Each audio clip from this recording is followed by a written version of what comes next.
Hello అండి, నమస్తే. Welcome back to Family Bites. ఈరోజు వీడియోలో వెజ్ కుస్కా రెసిపీని ఎలా చేసుకోవాలో చూపించబోతున్నాను. ఇది తమిళనాడు స్టైల్ కుస్కా రెసిపీ. చాలా ఈజీగా చేసుకోవచ్చు. మీకు వెజిటేబుల్స్ ఏమీ అవసరం లేదు. ఇంట్లో ఉండే ఉల్లిపాయ టమాటాతో సింపుల్గా టేస్టీగా తయారు చేసుకోవచ్చు. దీనికి సైడ్ డిష్గా ఎక్స్ట్రా గ్రేవీ కూడా ఏమీ అవసరం లేకుండా ఈ వెజ్ కుస్కాని తయారు చేసుకోవచ్చు. లంచ్ టైంలో ఏదైనా క్విక్గా రైస్ రెసిపీని చేయాలంటే ఇది ట్రై చేయొచ్చు. చాలా టేస్టీగా ఉంటుంది. ఈ రెసిపీ కోసం ముందుగా బియ్యాన్ని నానబెట్టుకోవాలి. ఇక్కడ నేను 1.5 గ్లాస్ వరకు బాస్మతి రైస్ని తీసుకున్నాను. మీరు కావాలంటే నార్మల్ రైస్తో కూడా చేసుకోవచ్చు. ఇందులోకి నీళ్ళని వేసి ఒక 2-3 సార్లు బాగా కడిగి తీసుకోండి. ఇలా 2 సార్లు బాగా కడిగిన తర్వాత మళ్ళీ తిరిగి నీళ్ళని వేసి ఒక అరగంట పాటు బియ్యాన్ని నానబెట్టుకోండి. ఇప్పుడు ఒక ప్యాన్లోకి 1/2 టేబుల్ స్పూన్ దాకా ఆయిల్ని వేసుకొని ఇందులోకి 2 ఇంచుల అల్లాన్ని ఇలా కట్ చేసి వేసుకోండి. ఒక 8 నుంచి 10 వెల్లుల్లిపాయల్ని, 2 పచ్చిమిర్చిని, సగం ఉల్లిపాయను ఇలా కట్ చేసి వేసుకోండి. ఇందులోనే 3 టమాటాలను ఇలా పెద్ద ముక్కలుగా కట్ చేసి వేసుకోవాలి. ఒకసారి బాగా కలుపుకొని ఇప్పుడు మూత పెట్టి టమాటో సాఫ్ట్గా అయ్యేంత వరకు మగ్గించుకోవాలి. టమాటో ఇలా సాఫ్ట్గా మగ్గిన తర్వాత ఇప్పుడు స్టవ్ ఆఫ్ చేసి కొంచెం చల్లారనిద్దాము. కొంచెం చల్లారిన తర్వాత మిక్సీ జార్లోకి వేసుకొని ఇందులోనే 2 టేబుల్ స్పూన్ల పుదీనాని, 2 టేబుల్ స్పూన్ల కొత్తిమీరను, అలాగే 2 టేబుల్ స్పూన్ల దాకా పెరుగును కూడా వేసుకొని వీటన్నింటినీ మెత్తడి పేస్ట్ లాగా గ్రైండ్ చేసుకోవాలి. ఇలా గ్రైండ్ చేసుకున్న పేస్ట్ని ఒక బౌల్లోకి వేసుకుందాము.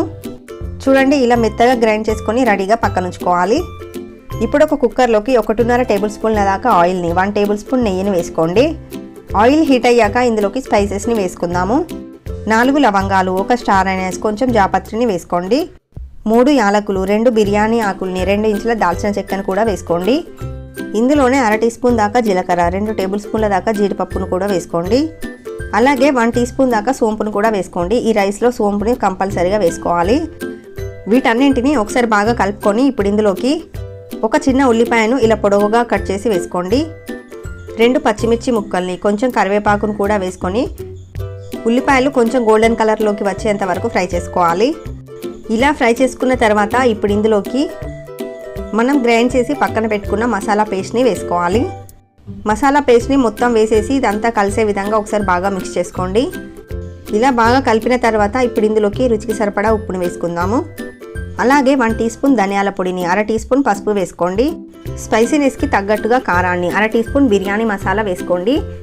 బిర్యానీ మసాలా వేస్తే టేస్ట్ అనేది బాగుంటుంది.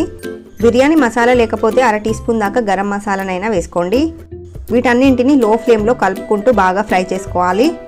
మనకి ఈ మసాలా పేస్ట్ నుండి ఆయిల్ అనేది సపరేట్ అవ్వాలన్నమాట.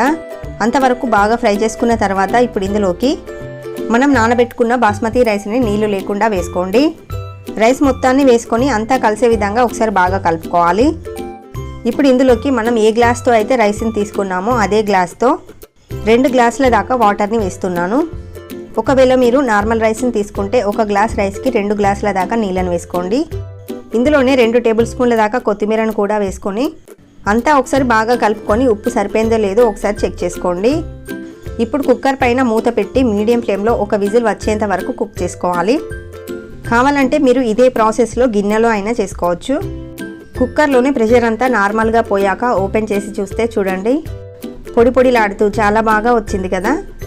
సో అంతేనండి. ఒకవేళ ఇంట్లో వెజిటేబుల్స్ ఏమీ లేవు, అప్పటికప్పుడు లంచ్లో డిఫరెంట్గా టేస్టీగా ట్రై చేయాలి అనుకుంటే ఈ రెసిపీని ట్రై చేయొచ్చు.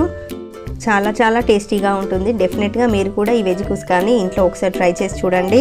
ట్రై చేశాక మీకు ఎలా కుదిరింది అనేది కింద కామెంట్ సెక్షన్లో నాతో షేర్ చేసుకోండి.